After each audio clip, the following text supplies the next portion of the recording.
ध्रुव भक्त के विषय में थोड़ा सा ही वर्णन हो पाया कि कैसे वो नन्हा सा बालक माता की आज्ञा से वन की ओर गए। नारद जी की गुरु की कृपा प्राप्त हुई और जब उनका आशीर्वाद मिला तो 6 ही मास में उनको भगवान के दर्शन प्राप्त हुए।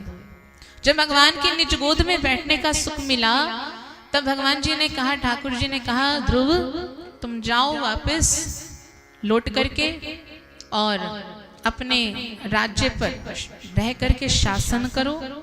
36,000 वर्ष तुम्हें अभी वहां रहना है।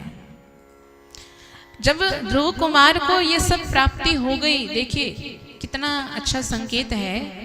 ध्रुव कुमार जब भगवान की गोद में बैठ करके जब वापस आ रहे थे, भगवान चले गए अपने धाम में, और जब ध्रुव कुमार जब भगवान चले गए ना, तब उनके मन में एक विचार आया कि धिक्कार है मुझे। क्यों? अरे भगवान की गोद में बैठने के बाद भी मेरे मन में ये कामना कैसे उत्पन्न हो गई कि अभी मैं राजा का पुत्र बनूं, अभी मैं राजा बन करके जाऊं। ये राजा बनने की जो लोभ लालसा मेरे अंदर है, ये क्यों उत्पन्न हुई? भगवान को प्राप्त कर लेने के बाद तो फिर और कोई कामना आनी ही नहीं चाहिए, उत्पन्न होनी नहीं चाहिए।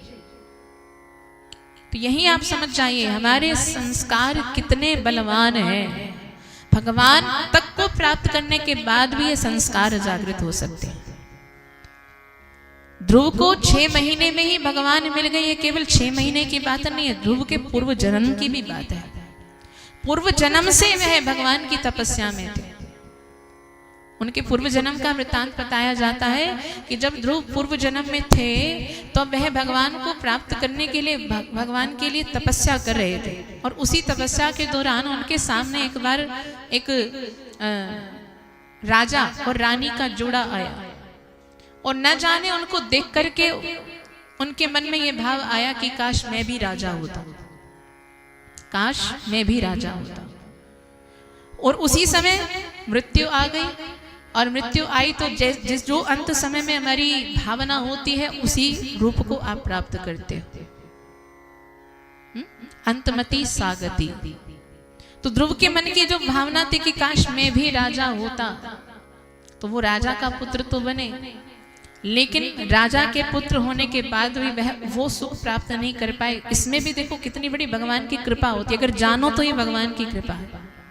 संसार में रहते हुए संसार के लोग आपसे बड़ा प्रेम करें तो ये भगवान की कृपा नहीं है, क्योंकि ये तो संसार में फिर आप फंसना चाह रहे हो, आप फंसते जाओगे।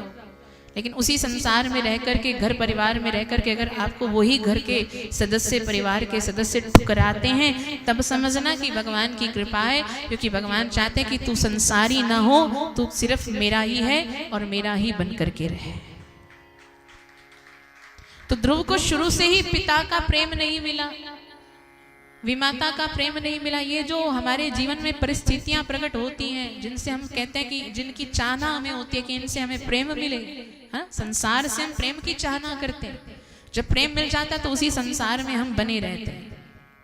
लेकिन जब संसार वाले हमें ठोकर मारते हैं तो हमारा मन गलानी से भर जाता है कि मैं इनसे प्रेम करता हूं जो मुझसे प्रेम नहीं करते, तो मुझे अब संसार में नहीं रहना। तो वो ठोकर लगना भी बड़ा अच्छा है, क्योंकि तभी तो आपका मन संसार से हटेगा, तभी तो आप भगवान की शरण में जाओगे।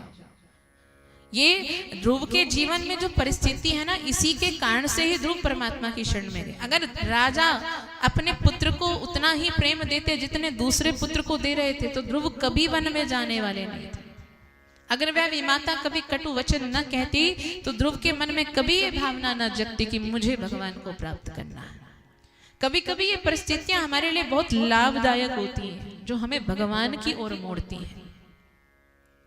तो ध्रुव कुमार को भगवान की ओर भी लगाया, लेकिन उसमें भी केवल ध्रुव की शक्ति नहीं, ध्रुव का बल नहीं, उसमें बल तो माता का है, माता के दिए हुए संस्कारों का है।